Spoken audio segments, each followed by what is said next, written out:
嗨，你好，我是 Jacky J。有人说谈钱伤感情，但是结案做生意你不谈钱，难道是要做志工，还是你是吃空气长大的？今天这一集就来跟你聊聊在结案报价时候的心态跟技巧。在报价时候需要注意的有两个重点：价格跟价值。价格是指你提供给客户的那一串数字，而决定价格的因素有很多，这边我简单分为自身因素跟客户因素。自身因素包括技术、经验和资历。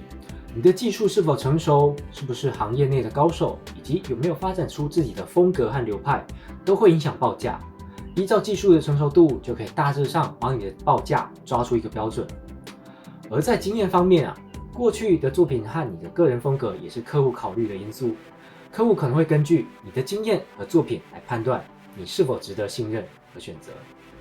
此外，资历也是一个重要的因素。有些人可能是英雄出少年，年纪轻轻就有一个很不错的成就，但是有些客户可能会依据他们的年龄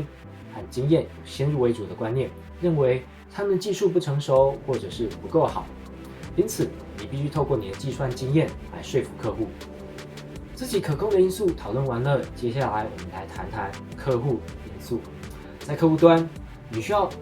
评估这个案子将会花你多少成本，以及是否值得你去接，以及未来是否长期合作等等。成本并不单单只是你做这件事花了多少钱、多少时间、多少耗材，还包括你跟客户来来回回沟通所花的心力，以及你为了接这个案子牺牲掉其他东西的机会成本。有些客户可能需要花你很多时间沟通和解决额外的问题，这些时间也要计入成本当中哦。如果成本太高，就必须谨慎考虑要不要接这个案子。接案的时候，除了考虑金钱之外，还需要考虑到这次合作能不能让你有所成长，例如技术上的成长、名气上的成长、人脉的延伸建立等等。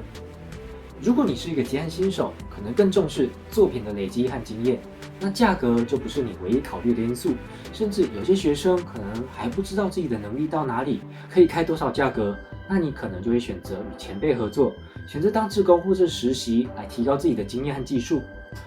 但如果你已经有一定程度的经验，你就可能会想找一些比较有名气的公司来合作，提升自己的知名度。最后，要提升报价，还有另一个要考量的重点是价值。你可以为客户带来多少价值呢？价值才是真正影响报价高低的决定因素。你的技术、经验、资历和客户提出的痛点需求，都只是这次案件中报价的基准，只是在说明说你的条件是否满足客户的需求，和你有没有能力解决客户的痛点而已。价值是指你的服务可以给客户带来多少效益。在报价时要清楚表达你的服务能为客户带来什么样的价值，这些价值可能是提升品牌形象，吸引更多客户，提高销售额，增加曝光率等等。对客户来说，这些价值比价格更重要。如果你可以明确地表达你的服务能为客户带来什么样的价值，并且证明你的服务是值得投资的，那么即使你的报价比其他人高，客户也会愿意选择你，因为他们知道你的服务能够带来更多的效益。所以，当我们与客户讨论业务合作的时候，建议不要一开始就提供明确的报价。如果我们一开始就提供价格，那客户可能会质疑我们的价格是否符合相应的价值。我们应该先了解客户的需求，了解他们所面临的挑战和问题，并评估案件的优先程度和急迫性，再介绍我们能为客户解决的问题以及所提供的附加价值。透过深入了解客户，我们可以更好地评估能够为他们提供的价值，和考虑是否可以建立长期合作的关系。这样在报价的时候，我们就能更好地展示我们的价值，建立更有利的谈判地位。最后，报价不是一个固定的规定或是流程，你需要评估每个案子不同的状况来进行调整。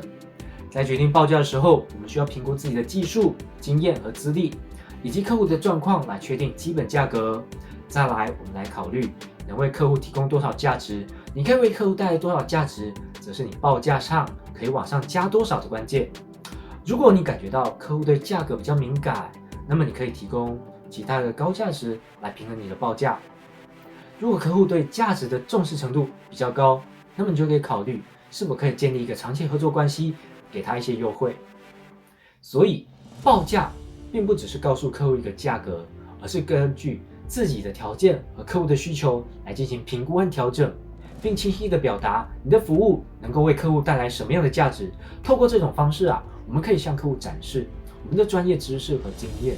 同时建立一个有利的谈判地位，为我们和客户创造一个双赢的局面。以上就是这集的内容。对于自由工作者还有什么想知道的呢？欢迎在底下留言告诉我哦。我是 Jacky J，欢迎你一起享受自由人生。我们下次见，拜拜。